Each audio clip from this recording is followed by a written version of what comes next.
Components of demography. Now exam में एक question आया तो क्या करना, ए पहले मीनिंग ऑफ डेमोग्राफी जरूर बोलना। क्या बोलेंगे मीनिंग ऑफ डेमोग्राफी?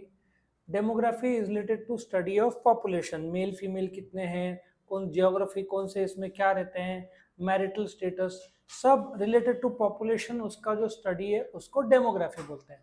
तो उसके कंपोनेंट्स क्या है, एक एक करके हम देखते हैं। पहला कंपोनेंट क्या है, फर्टिलिटी। फर्टिलिटी मतलब जो माताएं हैं या जो लेडीज है, जो natural capability to produce offspring, जो बच्चा पैदा करने की जो क्षमता है ना माताएं में, दैट इज कॉल्ड फर्टिलिटी। तो फर्टिलिटी मतलब प्रोडक्शन ऑफ लाइव बर्थ। एक अच्छा है कि इंडिया में अभी मेडिकल केयर अच्छा हो गया, तो कभी कभार बच्चे 9 महीने पेट में रखने के बाद बच्चा मृत या डेड डेड पैदा हुआ तो कितना ट्रॉमा से गुजरना पड़ता होगा। सो फर्टिलिटी उसको बोलेंगे।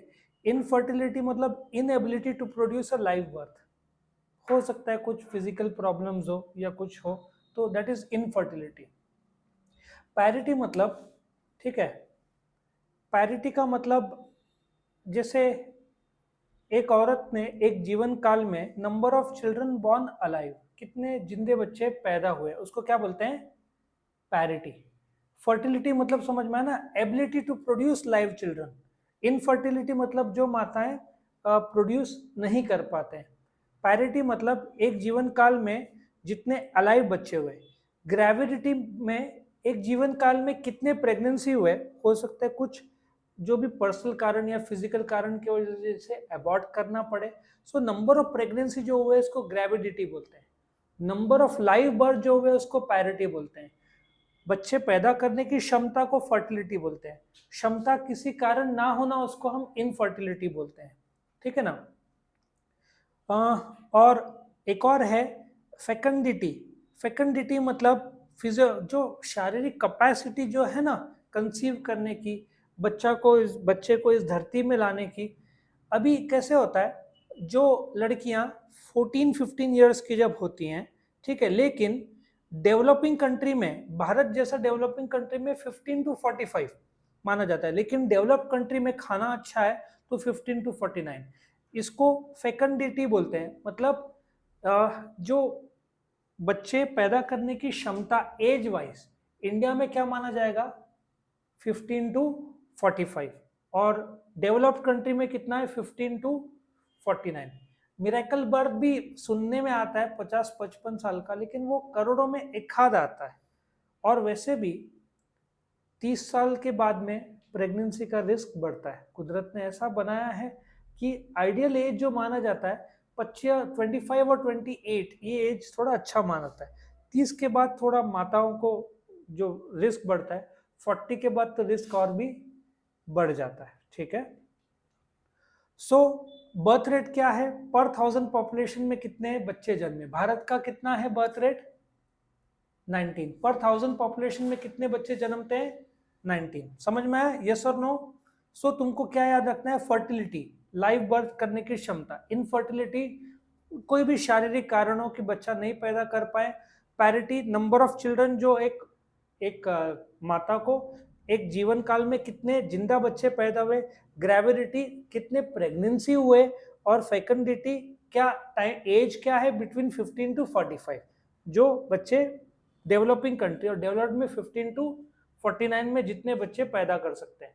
हालांकि गिनीज रिकॉर्ड एक रशियन औरत के नाम पे है, 60 बच्चे उसने पैदा किए, ट्विंस, ट्रिपलेट्स, क्वाड्राप्लेट्स, ऐसे 60 बच्चे का वर्ल्ड रिकॉर्ड उस औरत के नाम है, रशियन। तू तो चल आगे बढ़ते हैं। Crude birth rate. So crude birth rate मतलब this is number of live birth per 1000 population. ठीक है। इसमें data requirement and limitation of crude birth rate. So birth are only one component of population change. आपको birth rate should not be confuse with growth rate. देखो कैसा है, 19 बच्चे जन्मते हैं, लेकिन करीबन कितने 7.3 मरते भी तो है, बच्चे नहीं कोई भी भारत में।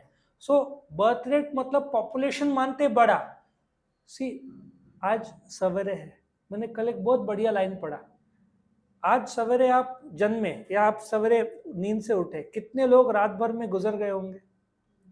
भारत में पर 1000 पॉपुलेशन में कितने बच्चे हैं जन्मते? 19। कितने की डेथ होती है पर 1000 में? 7.3। ग्रोथ रेट इंपॉर्टेंट है। बर्थ रेट तो हो रहा है, बट डेथ रेट भी तो हो रहा है। तो पॉपुलेशन का ग्रोथ रेट से होता है, बर्थ रेट से ही नहीं, क्योंकि डेथ तो माइनस हो जाएगा ना। जो अभी 140 करोड़ भारत का पॉपुलेशन, वर्ल्ड का पॉपुलेशन 800 करोड़। सो एक साल में यदि 2 से 2.5 करोड़ बच्चे जन्मे, लेकिन 50 लाख से 70 लाख लोग मरे भी तो होंगे। और इस साल तो बारिश की वजह से हिमाचल साइड काफ़ी लोग मरे भी हैं, तो वो आंकड़ा हो सकता है इस साल स्लाइटली ज़्यादा हो, क्योंकि फ्लड्स बहुत जगह पे आए, तूफान आया। तो जो फर्टिलिटी इन इंडिया है वो घटा है। देश के लिए अच्छा न्यूज़ है, क्योंकि बर्थ रेट ज़्यादा हुआ तो देश का पॉपुलेशन बढ़ता है, बट खिलाना तो पड़ता है ना बच्चे को। कहाँ से ये सब अनाज सब कहाँ से आएगा? और ये लगातार घटने वाला है, बिकॉज बोलते हैं ना, मैरिजेबल एज लेट हो रही है। अनमैरिड बच्चे इंडिया में अलग नज़रों से देखते हैं। सो लड़कियां शादी ही लेट कर रहे हैं, और उसमें भी बच्चे पहले हम दो हमारे दो, उसमें भी एक आ गया महंगाई के हिसाब से। और कुछ कुछ पेरेंट्स तो बहुत डिले भी करते हैं। तुमको विश्वास नहीं होगा, फर्टिलिटी रेट एक ज़माने में 71 में 5 बच्चे। तुम सोचोगे तुम्हारे दादा दादी बोलते ना 5 भाई, 8 भाई, 10 भाई, और नॉर्मल था। इफ मे भी तुम अपने पिताजी से बात करोगे, उनके भी 2-4 भाई 2-4 बहनें हो सकते हैं, क्योंकि 60s 70s में बहुत ज़्यादा था। और उनके पिताजी तो उनका तो खानदान ही कम से कम 10-12 का होगा उस जमाने में। ये लॉजिक गलत भी नहीं है। जो आप 1940, 50, 60 के दशक में देखोगे, पेरेंट्स लोग क्यों 6-7 बच्चे, उनको पता था 2 कोई ना कोई कारण से गुजर जाएंगे, बीमारियों के तभी इलाज इतना नहीं था, तो 3-4 तो बच जाएंगे या 2-3 तो बच जाएंगे। वो लॉजिक पे पेरेंट्स 5-7 बच्चे पैदा करते थे, नोइंग की ट्रेजेडी हो गई, ठीक है। लेकिन ये आंकड़ा कम होते होते थे। सोचो एक औरत 5 बच्चे, 1971 का आंकड़ा जो है फर्टिलिटी रेट, औरत को कोई काम धंधे ही नहीं, यहाँ पे बच्चे पैदा हुए, वापस औरत का शरीर का तो बैंड बच जावे। और बहुत सालों पहले तो फिर ऐसे होने का ना, मतलब किसी की, मतलब उसकी, मतलब औरत ने अगर बच्चा दिया तो उसका सबसे बड़ा बच्चे की शादी हो रही है, और उसकी शादी होगी, उसके बच्चे हो गए, तो भी वहां को भी अभी तक बच्चे ही हो रहे हैं बहुत सालों पहले। ऐसा सच में होने का नहीं है। एक किस्सा है कि, हाँ, एक किस्सा था कि एक औरत की शादी हो रही थी, और उसकी माँ हाथ में बच्चे को लेकर आई थी शादी में। मतलब औरत की माँ जिस बेटी की शादी कर रही है, लेकिन खुद का बच्चा हुआ है 6-8 महीने पहले। ऐसे वो टाइम तो वही ना, एक्सेप्टेड नॉर्म्स था। अभी तो लोग हंसने शुरू कर दे, अभी का जनरेशन चेंज हो गया है। और अभी का जनरेशन में 1.8 का आंकड़ा आ गया, एक औरत 1.8। ऐसा नहीं कि 1 और 80 तक का, एवरेज की बात कर रहे हैं। और ये आंकड़ा और कम ही होना है इंडिया में। अमेरिका में तो ये 1-1.25 का आंकड़ा है, क्योंकि वहाँ पे ये सब वो लोग ना लिमिटेड ही, 5-5, 6-6 का ज़माना अभी चला गया। भाई एजुकेशन कहाँ से कराओगे? दिवाली में कपड़े लेने में बैंड बज जावे आदमी के, सबके घर के। सो लिमिटेड ही ठीक है। अगेन इफ़ यू चेकआउट, गांव में ज़्यादा है, शहर में आपको कम मिलेगा, क्योंकि शहर में रहना ही इतना महंगा है, एजुकेशन, खाना पीना, तो कैसे अफोर्ड होगा। अभी 3 भी सुनने में बड़ा आश्चर्य लगता है, 3 भी रहे, 2 तक ठीक है, और एक ज़्यादातर अभी सुनने में आता है।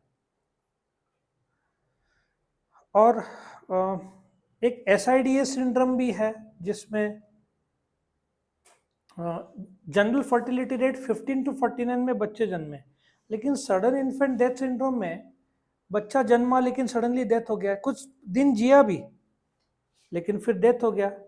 10, 15, 20 दिन, एक साल के अंदर। SIDS का भी, लेकिन आजकल ऐसे भी मशीन आ गए, बच्चे ने सांस लेना रोक दिया तो बीप करते हैं मशीन।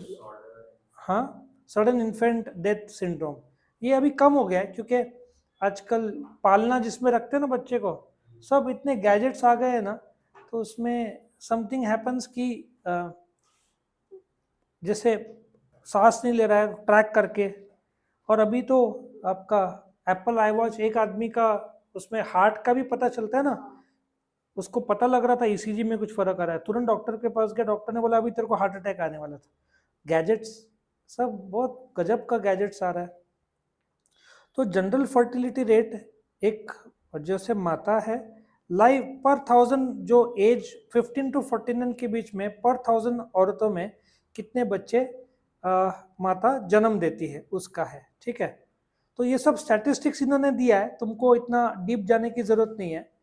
यूरोप में सबसे कम है 1.5, और बोलते हैं ना USA, मैंने गलत बोला था 2, वहाँ पे 2 पर, लेकिन वो भी कम हो रहा है। महंगाई, इंडिया में भी ये आंकड़ा कम ही होना है, ये बढ़ना नहीं है, क्योंकि अगेन लोग पा रहे हैं कि महंगाई, फिर अगेन बच्चे पैदा हुए तो 20 साल तुम्हारी जवाबदारी होती है उनको संभालना, और 4-4, 5-5 रहे तो आदमी पूरा जिंदगी उसमें निकल जाता है। फिर उसमें अलग अलग क्राइटेरिया है, एज स्पेसिफिक, तुम 15, 20, 25, 30 में देखोगे। फिर टोटल फर्टिलिटी रेट है कि एक जीवन काल में कितने बच्चों को जन्म दिया। हाँ, यहाँ पे the greatest officially recorded number of children to a mother, 69 बच्चे उसने पैदा किए। उसका नाम था ये भी रशिया के थी, फ्रोडर वासिलिया, तू जानता होगा।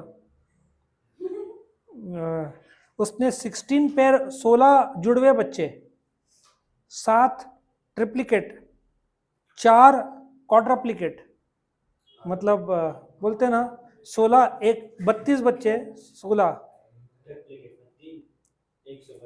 एक साथ 3 बच्चे, और हाईएस्ट तो 5-6 बच्चों का भी रिकॉर्ड है।